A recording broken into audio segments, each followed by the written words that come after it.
Dans cette vidéo, nous allons regarder comment réaliser le repérage des différents murs, des différents porteurs d'un plan de coffrage. Pour cela, on va placer des éléments qui sont en réalité des axes de référence que l'on retrouve dans la partie architecture ou structure, sous l'intitulé ici quadrillage.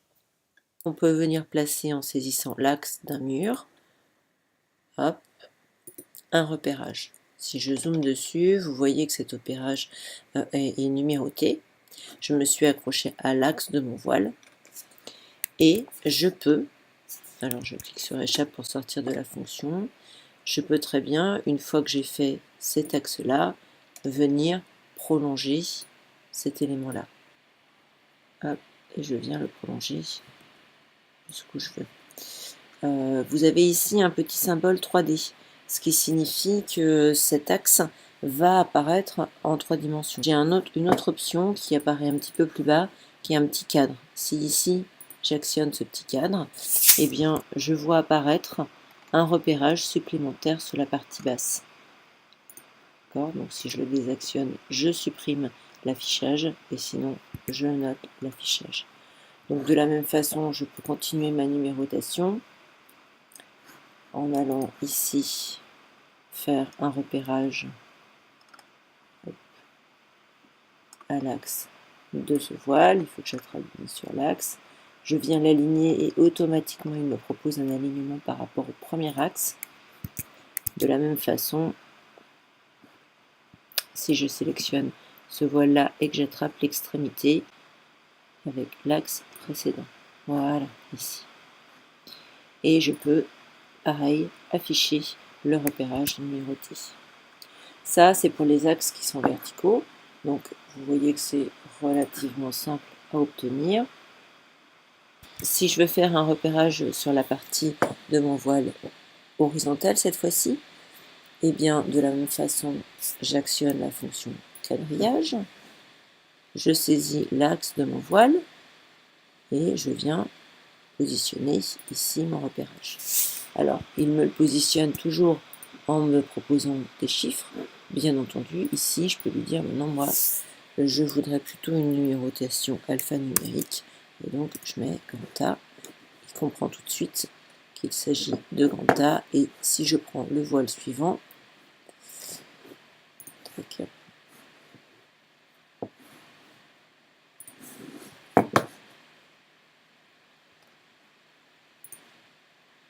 il me propose automatiquement la lettre B. Donc une fois que j'ai réalisé mon quadrillage sur un niveau, donc là je suis sur le plancher haut du R+1, eh bien si je regarde ce qui se passe au plancher haut du rez-de-chaussée, alors pour le voir ici je vais en profiter pour vous montrer que quand j'ouvre cette fenêtre, ici j'ai deux onglets qui sont apparus. Donc je peux avoir deux fenêtres indépendantes, mais je peux les mettre côte à côte en allant dans le menu Vue et en allant dans, par exemple, ici, Vue en mosaïque. Donc j'ai de ce côté-là la vue de mon rez-de-chaussée et de ce côté-là la vue de mon R+1. Ça va me permettre de comparer un petit peu ces deux vues. J'ai réalisé mon quadrillage ici sur le R+1. Alors voyons ce qui se passe sur le rez-de-chaussée. Automatiquement, le logiciel, eh bien, il a créé le même quadrillage ici et ici. La différence, peut-être, c'est que, souvenez-vous, moi, je lui ai demandé d'afficher la numérotation de ce côté-là. Ici, il ne l'a pas fait. Si je veux qu'il prenne en compte cette modification de mon axe en ajoutant ici la numérotation, il faut que je sélectionne cet axe au R+1, que je clique sur propager les étendues, et là je vais les propager au niveau du plan de structure rez-de-chaussée. Et voilà mon quadrillage identique maintenant au R+1 et au rez-de-chaussée. Alors, il a fait cette propagation d'apparence, en fait, entre les deux niveaux. Donc, je peux le faire de la même façon en sélectionnant ces deux éléments-là. propager les étendues au rez-de-chaussée.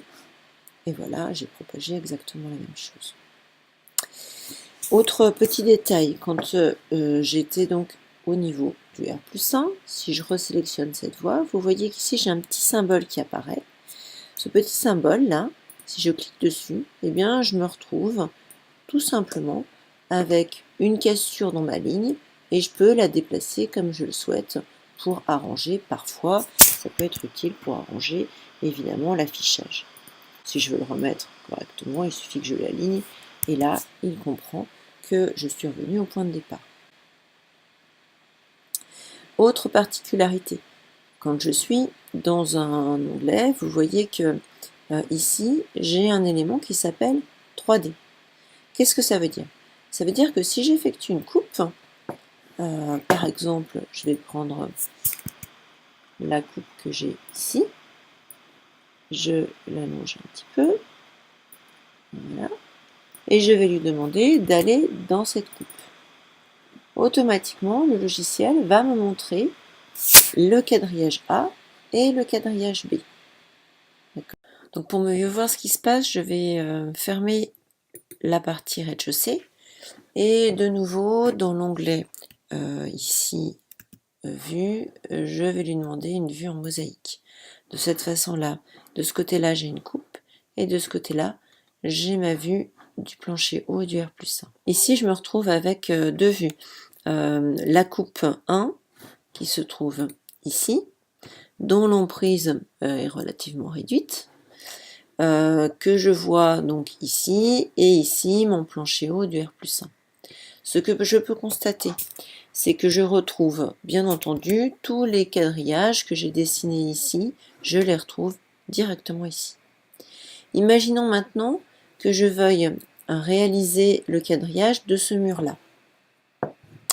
Je vais donc aller dans quadrillage, je saisis l'axe et je dessine l'emprise de mon quadrillage.